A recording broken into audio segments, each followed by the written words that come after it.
والے ہیں، وہ آنے والے ہیں، وہ آنے والے ہیں۔ اللہ اکبر۔ امام جعفر صادق کہہ رہے ہیں وہ آنے والے ہیں۔ اللہ اکبر۔ امام جعفر صادق کہہ رہے ہیں وہ آنے والے ہیں۔ جنید بغدادی کہہ رہے ہیں وہ آنے والے ہیں۔ حسن بصری کہہ رہے ہیں وہ آنے والے ہیں۔ اللہ اکبر۔ بایزید بستامی کہہ رہے ہیں وہ آنے والے ہیں۔ اور کس شان سے فرمایا، وہ آئے گا ولیوں کا سلطان بن کر اور کہے گا کہ قدمی حاضی علی رقبت کل ولی اللہ، میرا یہ قدم ہر ولی کی گردن پر ہے، سارے ولی اس کے لیے اپنی گردنوں کو جھکا دیں گے۔ الصلاۃ والسلام علی سید الانبیاء والمرسلین وعلی آلہ واصحابہ الطیبین الطاہرین، اما بعد فاعوذ باللہ من الشیطان الرجیم، بسم اللہ الرحمن الرحیم۔ قل ان کنتم تحبون اللہ فاتبعونی یحببکم اللہ ویغفر لکم ذنوبکم واللہ غفور الرحیم۔ خدا بین و خدا دا مددے، بگرداب بلا افتادہ کشتی، ضعیفان و شکستہ رات و پشتی، بحق کے خواجہ عثمان ہارون، مدد کن مدد کن مدد کن یا معین الدین چشتی۔ مخدوم گرامی قدر شیر اہل سنت حضرت العلام مولانا مفتی سید علی رسول قدوسی صاحب قبلہ مدظلہ العالی، برادر ذی قدر حضرت علامہ مفتی سید عرف رسول صاحب قبلہ ازہری، وہ جمیع عرش مقام سادات کرام علماء ذوی الاحترام، حاضرین محفل، پردہ نشین ماؤں اور بہنوں، السلام علیکم ورحمۃ اللہ وبرکاتہ۔ تیرا ذرہ مہ کامل ہے یا غوث، تیرا ذرہ مہ کامل ہے یا غوث، تیرا قطرہ یم سائل ہے یا غوث، کوئی سالک ہو یا واصل ہے یا غوث، وہ کچھ بھی ہے تیرا سائل ہے یا غوث۔ تو اپنے وقت کا صدیق اکبر، تو اپنے وقت کا صدیق اکبر، غنی و حیدر و عادل ہے یا غوث، غنی و حیدر و عادل ہے یا غوث۔ ہزاروں تابعی سے تو فزوں تر، یہ طبقہ مجملاً فاضل ہے یا غوث، اور وہ کیا جانے گا فضل مرتضیٰ کو جو تیرے فضل کا جاہل ہے یا غوث۔ اور کہا تو نے کہ جو مانگو ملے گا، کہا تو نے کہ جو مانگو ملے گا، رضا تجھ سے تیرا سائل ہے یا غوث۔ آج کی یہ محفل پیران پیر، پیر دستگیر، قطب الاقطاب، غوث الاغواث، غیاث الکونین سیدنا شیخ عبد القادر جیلانی رضی اللہ تبارک و تعالی عنہ کی بارگاہ میں خراج عقیدت پیش کرنے کے لیے انعقاد پذیر ہے۔ آپ نے مجھ سے پیشتر حضور شیر اہل سنت اور ان سے پیشتر نبیر مفتی اعظم اڑیسہ کی گفتگو کو اور بھی علماء، خطبہ اور دانشوروں کو سماعت کر لیا ہے۔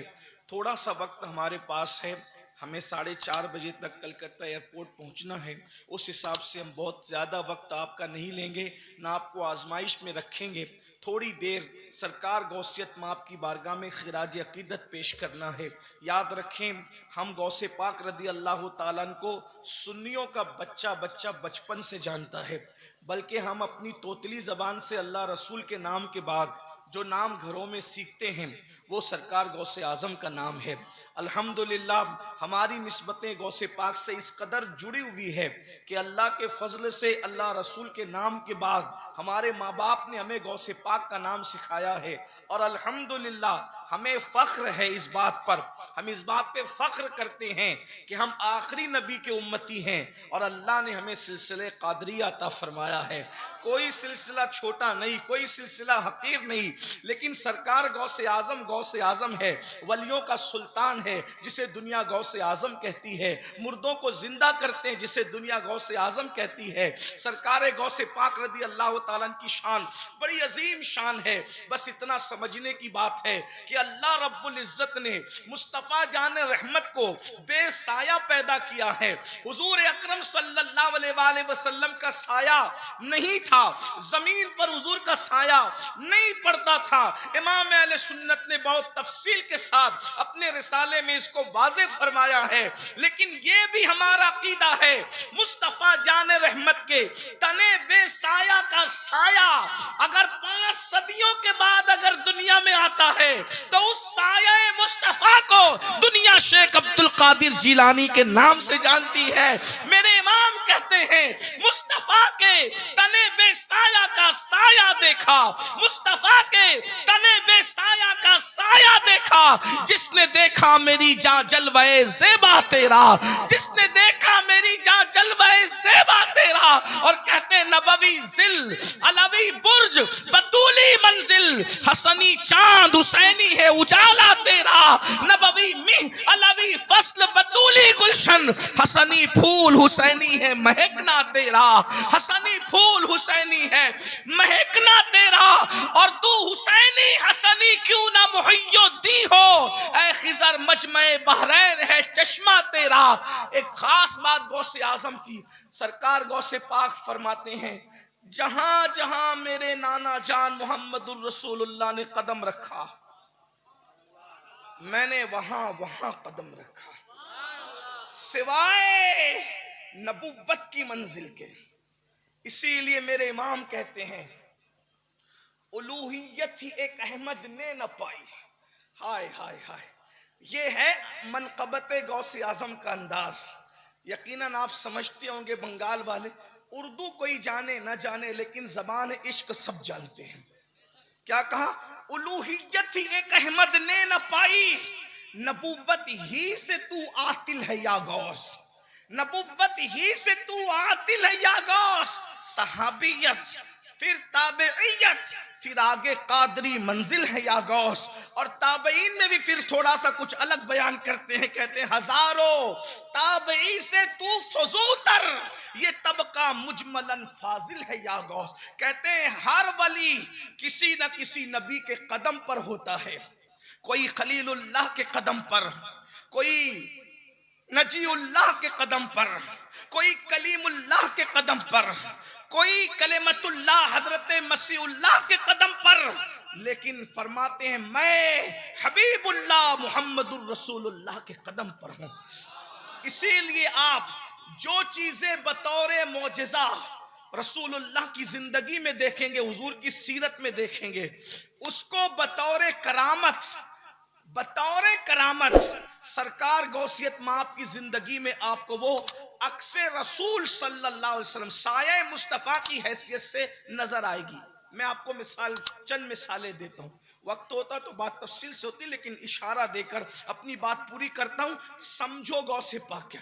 کچھ لوگ غوث اعظم کی عظمت کا مذاق اڑاتے ہیں، یاد رکھیں 1 صدی سے حضور کی عظمت کا مذاق اڑاتے رہے، اور اب جبکہ دنیا نے پلٹا کھایا اور دنیا کی بہت ساری حکومتیں اب وہابیت کی طرف سے کچھ منہ پھیرنے لگی، تو عظمت رسالت کی بات اب دوسرے لوگ بھی کرنے لگے، لیکن بہرحال وہ کہیں نہ کہیں حضور غوث پاک کی کرامتوں کا مذاق اڑاتے، کہتے یہ تو کرامتیں کہانیاں ہیں۔ ہم نے کہا یہ کہانیاں نہیں ہے، اصل بات یہ ہے کہ قرآن خود بنیادیں فراہم کرتا ہے کہ کرامتوں کا وجود ہے۔ میں صرف ایک مثال دیتا ہوں پھر بات آگے بڑھاتا ہوں تاکہ بات آپ کو سمجھ میں آئے۔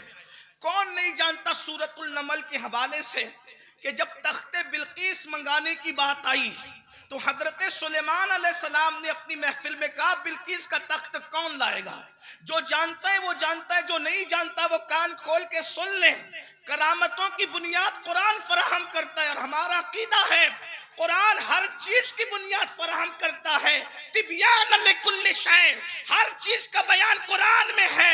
ولا رطب ولا یابس الا فی کتاب مبین، ہر رطب و یابس کو اللہ نے قرآن میں بیان کر دیا ہے۔ جو ظالم کہتے کرامت قرآن میں نہیں ہے وہ سورۃ المریم اٹھا کر کے پڑھے، جو کہتے کرامت قرآن میں نہیں ہے وہ سورہ یاسین اٹھا کر کے پڑھے۔ لیکن یہ بھی کہوں قرآن چھوٹی بات کو بنیاد کے طور پہ رکھ دیتا ہے، بڑا تم خود ہی قیاس کر لو۔ مثال کے طور پہ میلاد حضرت عیسیٰ قرآن نے بیان کیا، میلاد مریم بیان کیا، لیکن میلاد محمد الرسول اللہ اس انداز سے بیان نہیں کیا جس انداز سے میلاد مریم اور میلاد حضرت عیسیٰ بیان کیا۔ کیوں؟ تاکہ بنیاد مل جائے۔ جب ولیہ کی میلاد بیان ہو سکتی ہے اور ان کے بیٹے نبی کلیم اللہ کی میلاد بیان ہو سکتی ہے تو پھر جو اللہ کا محبوب جامع کائنات بن کر کے آیا ہے ان کی میلاد کیوں بیان نہیں ہو سکتی؟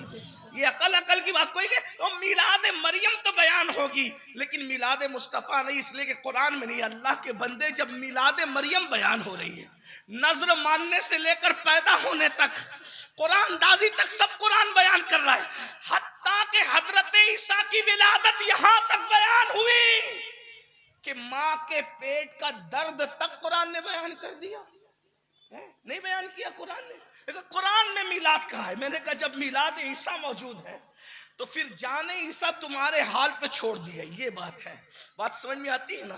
ہاں، اب آپ توجہ فرمائے تو تخت بلقیس منگانے کی بات ہوئی، ایک جنات اٹھ کر کے کھڑا ہوا، جن کھڑا ہوا، اس نے کہا میں لاؤں گا تخت بلقیس۔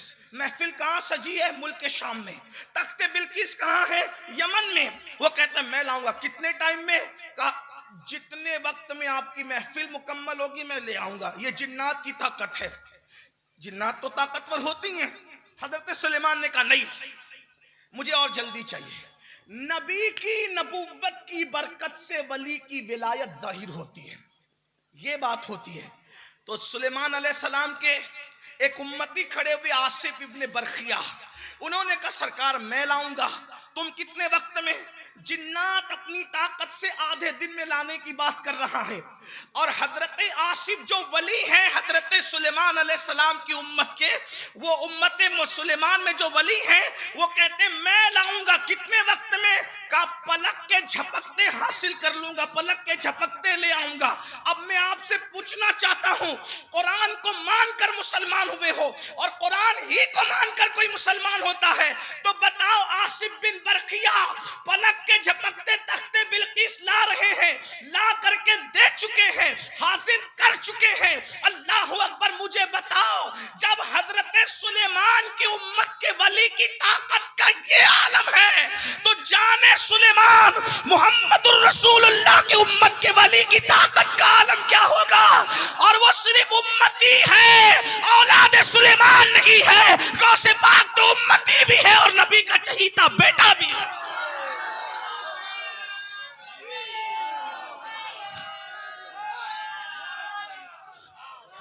بات یہ ہے کہ لوگ آصف کی طاقت کو مان چکے، لیکن حضرت جان سلیمان مصطفیٰ جان رحمت کی امت کی اولیاء کی طاقت کو کب مانیں گے؟ لیکن کسی پہ کان دھرنے کی ضرورت نہیں ہے، میں جلدی جلدی بات کرتا ہوں۔ حضور علیہ السلام کی زندگی میں جو چیز دیکھیں گے، سایہ مصطفیٰ غوث اعظم کس طرح ہے دیکھیے۔ نمبر ایک، حضور کی آمد سے پہلے سرکار کی آمد کے ڈنکے انبیاء بجاتے رہے، وہ آنے والے ہیں، وہ آنے والے۔ میلاد میں آپ نے سنا ہوگا، بلکہ ہمارے دادا مرشد حضور مفتی اعظم بیان کرتے ہیں رسول انہی کا تو مژدہ سنانے آئے ہیں، انہی کے آنے کی خوشیاں منانے آئے ہیں۔ جو چاہیں گے، جسے چاہیں گے یہ اسے دیں گے، کریم ہے یہ خزانے لٹانے آئے ہیں۔ ہر نبی آتے تھے کہتے تھے اللہ ایک ہے، اور کہتے تھے اللہ کا حبیب آنے والا ہے، آخری نبی آنے والا ہے، آخری نبی آنے والا ہے، آخری نبی آنے والا ہے۔ اللہ اکبر، وہ دعائے خلیل بن کر آئے، وہ نوید مسیحا بن کر آئے، وہ اپنی امی کا خواب بن کر کے آئے۔ یہ کیا ہے؟ حضور کی شان ہے۔ اب اس پہ تفصیل بہت نہیں کہی جا سکتی، آپ دیکھ لیں، علماء سے سن لیں۔ حضور کی آمد سے پہلے ہر نبی ڈنکے بجا رہا ہے، وہ آنے والے ہیں، وہ آنے والے ہیں، وہ آنے والے ہیں۔ اب اس کو سایہ مصطفیٰ میں غوث اعظم کی زندگی میں دیکھیں، غوث پاک کی ولادت سے پہلے اولیاء ڈنکے بجاتے ہیں، وہ